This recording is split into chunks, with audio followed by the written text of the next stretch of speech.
Live.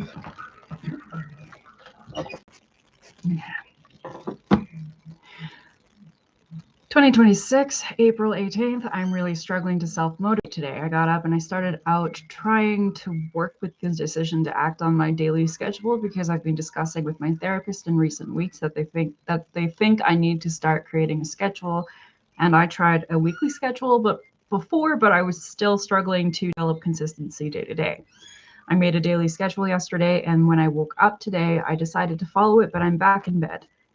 I opened the curtains, turned on the radio, made breakfast, smoked twice, took Concerta, let the bird out. I did put on new clothes in the dryer, and after that I was exhausted.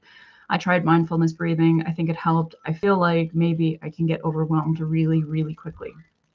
Like maybe salience network, like maybe I can't filter out all competing stimuli, and it's hard because I have a green cheek conure and I have to wake up to him every morning, and every sound he makes drains me. I'm not used to being a person who notices myself drained, but I do think I've become a person who is always trying to push myself to act, getting exhausted anytime I put on like 5 to 10 minutes of sustained effort, and then getting back to bed like everything is energy conservation.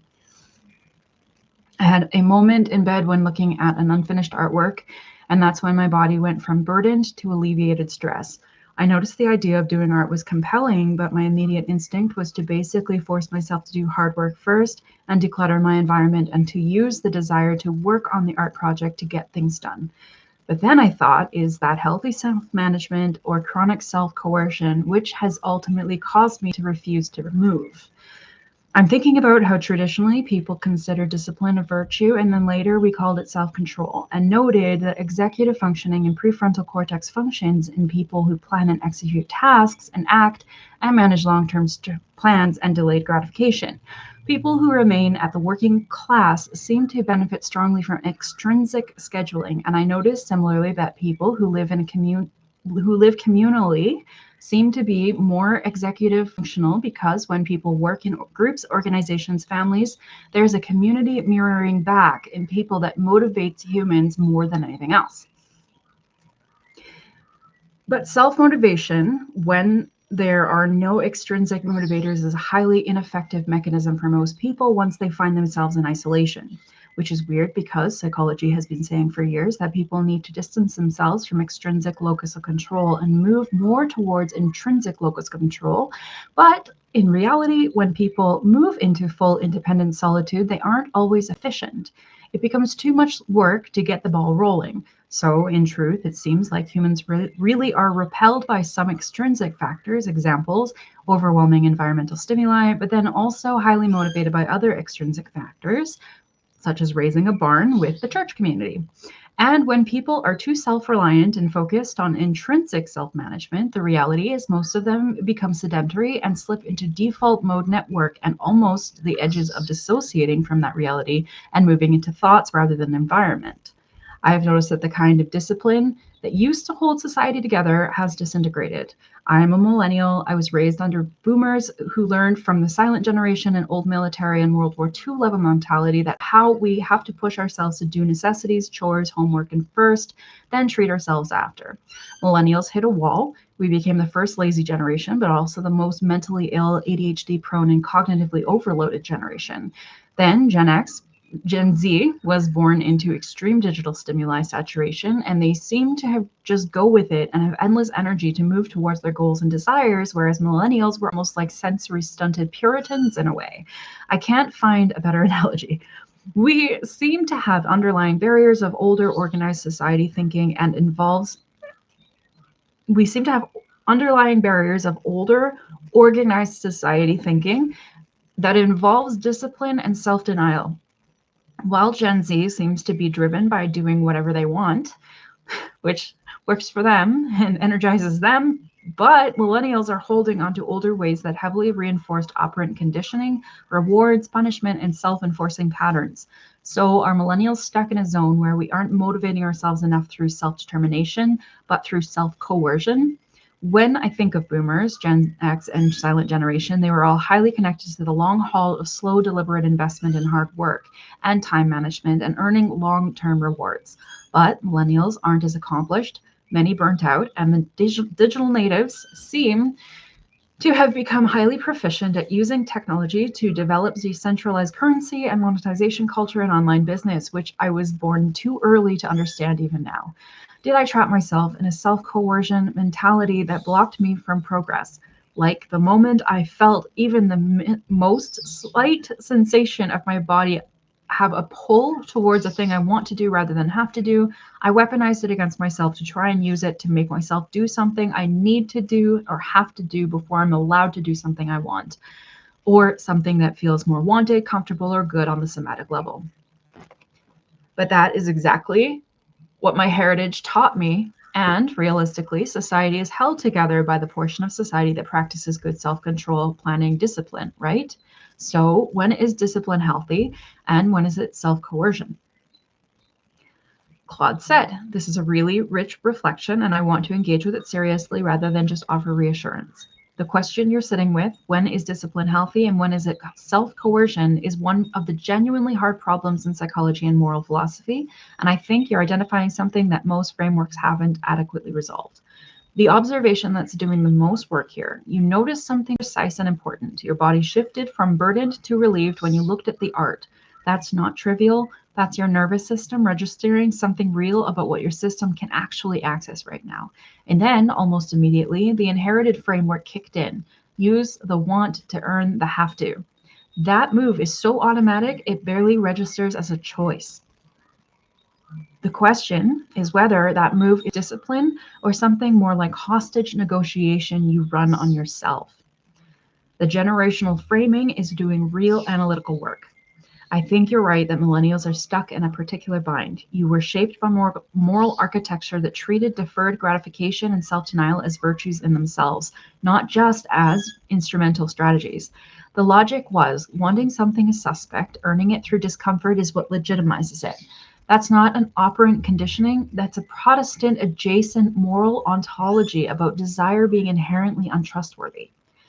Gen Z's relationship to desire is structurally different, not because they have better self control, but because they were never trained to treat desire as a morally contaminated in the first place. The energy flows differently when you don't have an internal auditor constantly questioning whether you've earned the thing you want. But here's where I push back slightly on the framing. The distinction between healthy discipline and self coercion isn't really about whether you defer or constrain yourself, it's about the underlying model of the self doing the deferring. Healthy discipline assumes a self that is fundamentally capable and oriented toward good things and uses structure to protect that orientation from distraction or entropy. The structure serves the self. Self coercion assumes a self that is fundamentally suspect, lazy, indulgent, untrustworthy, and uses structure to override what the self actually wants. The structure punishes the self into compliance. You were describing the second one this morning, and notably, it didn't work. You went back to bed. The community piece you identified is probably the most underappreciated part. You're right that what gets labeled intrinsic motivation in psychology literature is actually often internalized community. People who grew up embedded in groups where the work itself had social texture. Barn raising works because the work is inseparable from belonging. Oh, it's also the action of doing it. That's why I said mirror neurons. But anyway, the collective action of everyone doing a chore together. Okay. The executive function research on people who struggle in isolation but perform well in structured group contexts keeps pointing at this and then not quite saying what it implies. That self-regulation as a solo project may be a historically anomalous and often unworkable demand. That means the problem you're trying to solve this morning, how to get yourself moving alone in an apartment, may be structurally harder than it looks, not because you're failing at something normal people do easily, but because the task itself is genuinely difficult in the way that the therapeutic framework of a brain build a schedule doesn't fully address. The practical thing I'd offer. The art was bullying you, not bullying. The art was pulling you. That's not avoidance. It's a system trying to tell you what it can actually do right now. The question worth sitting with isn't what if you just went to the art, not as a reward you haven't earned, not after decluttering, just as the first thing because your body said yes to it. That's not abandoning discipline. It might actually be the more sophisticated self-knowledge, knowing that a system in conservation mode can sometimes be moved by desire when it cannot be moved by obligation. What happened when you considered just doing the art first? I responded, I was surprised that my body somatically responded when I had the idea of working on the art in my head. It's possible my body also went into parasympathetic calm state because I had been laying in bed for 20 minutes and previously doing paced breathing. So looking at the art piece and feeling somatic calm might have also been a coincidence in timing. It also might have been accurate. I imagine the internal idea of doing a task that is focused and calming is what causes the somatic wave of calm. But then thinking of doing household tasks was met with internal resistance. I know that my household environment is too cluttered for me to comfortably exist in. I know that if I make it a priority to clean and declutter my environment this weekend, it will be easier for me to create ongoing routine hacks next week. I also think that if I pull out the art supplies I will be adding to clutter, I would rather follow through with long-term goals of decluttering. I'm also just frustrated that I have to take Cerebral to sleep, but also don't somatically wake up in my body until well past noon. I have higher than normal need to self-regulate down to detailed structure, and I would like to perfect that soon so that I achieve the basics. I realize now what I asked you doesn't work because this term self-coercion is already predefined to mean a specific thing. AI overview says the act of forcing oneself to perform tasks or adopt behaviors through internal pressure, self-hatred, or severe self-punishment. My thoughts were more simple. When I noticed something I want to do, but told myself I could only do the thing once I did something I have to do first, it's odd because that scenario sits between healthy discipline and coercion. It doesn't involve me using extreme harmful behaviors to force myself to do something to punish myself if I don't. So I guess what is occurring here is that coercion alone has variable definitions. To a parent, in a parent to child relationship, if a parent says to a child they can't have ice cream until they finish their dinner, it's a very soft coercion most of society understands and accepts as appropriate child raising, because kids do not understand discipline or delayed gratification or rules, but social order depends on their ability to learn. But if an adult partner tells another adult you can't work on your art until you clean the house, then that is flagged as a controlling relationship. If I tell myself that I shouldn't do recreational activities until I have completed all necessary tasks first, it first un, it's it first under self it fits under self-discipline and self-control. It is recognized as healthy when self-determined but not interpersonal relationships. Is it is it recognized as healthy when self-determined but not in interpersonal relationships? Because those contradict. Okay. But in a working setting, if a manager says you can't go on break until you complete the project we need for end of day meeting, it's appropriate and non-coercive.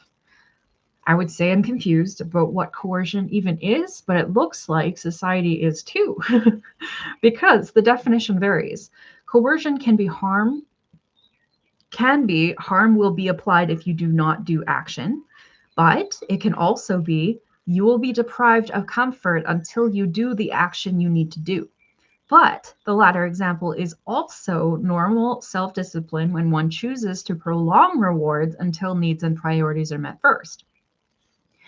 And what makes it interesting is that chronic procrastination is often the result of one denying themselves comfort to try to make themselves do tasks they need to do. Most people with ADHD or depression end up there because accumulated self-denial causes the idea of the least amount of effort to cause us great distress.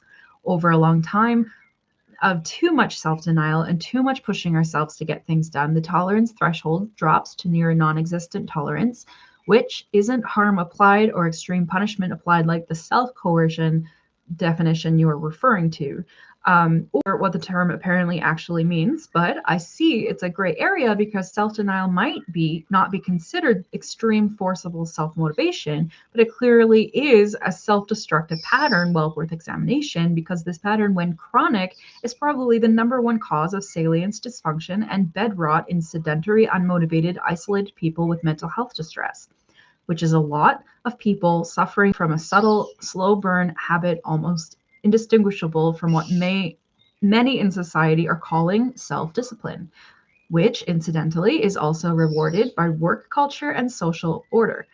Most people are well paid for strong self-discipline when society rewards it. If self-denial and prioritizing necessity over desire is coercion, it is also highly rewarded in the social order. Claude says, the taxonomy you're building here is genuinely useful, and I think you've identified something that the existing frameworks don't handle cleanly. What you're describing isn't captured by a clinical definition of self-coercion, but it's also not quite the same as healthy self-discipline. It might be worth naming it differently, something like accumulated deprivation logic. It's making up its own name. The habitual structuring of experience such that desire is always instrumentalized as leverage rather than honored as information.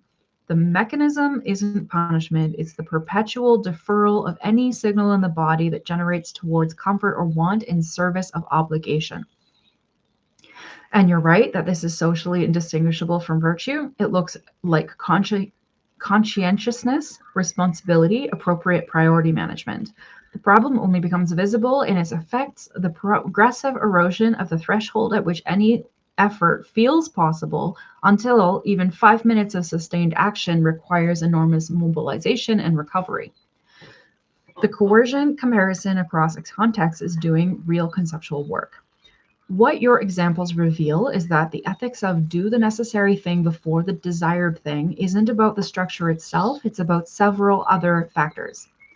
The relationship between the parties. A manager withholding a break isn't coercive partly because the employment relationship has defined terms. The deprivation is time limited and contextually bonded, and there's no implication that the worker's wants are morally suspect. The partner controlling the artist is coercive partly because intimate relationships aren't supposed to operate on instrumental leverage, and partly because it communicates something about whose judgment about priorities is legitimate. When you apply the same structure to yourself, you import the form of legitimate authority. Necessities before desires, that's just how adults function. But you're also potentially importing the message that your desires are suspect, that your body's signals toward comfort or interest aren't trustworthy data, and you need to be managed rather than listened to. The ADHD dimension makes this significantly more complicated. For neurotypical people, the finish your vegetables then get dessert structure can work reasonably well because the effort cost of the necessary task is bounded and predictable. The reward is genuinely motivating, and the person has sufficient executive bandwidth to hold the deferred reward in mind while completing the obligation. For someone with ADHD, several of those conditions don't hold. The effort cost of an uninteresting task is massively inflated. The salience of a deferred reward drops sharply over even short delays, and the energy required to override the body's resistance to obligation rather than being redirected. It is often depleted in the override itself, leaving nothing for the actual task. So the structure that works as mild functional self-management for many people operates as a kind of attritional drain for ADHD systems. This deprivation accumulates rather faster than the tasks get completed, and eventually the whole system seizes. What you're actually describing in your morning. You had a window, a genuine somatic opening towards something. That opening is neurologically real, regardless of whether it was caused by the breathing, the rest, or the art itself. Your system was briefly accessible, and the first move was to close that window by inserting an obligation between yourself and the thing your system was moving towards. Whether or not the decluttering genuinely matters, and it sounds like it does, the timing of that insertion immediately reflexively before you'd even moved is the pattern worth examining. Not because desires should always win, but because that somatic opening was potentially a resource and the reflex treated it as leverage. The question about whether to do the art or the decluttering first is almost less important than noticing how automatic it was to decide the answer had to be decluttering. I learned a lot today.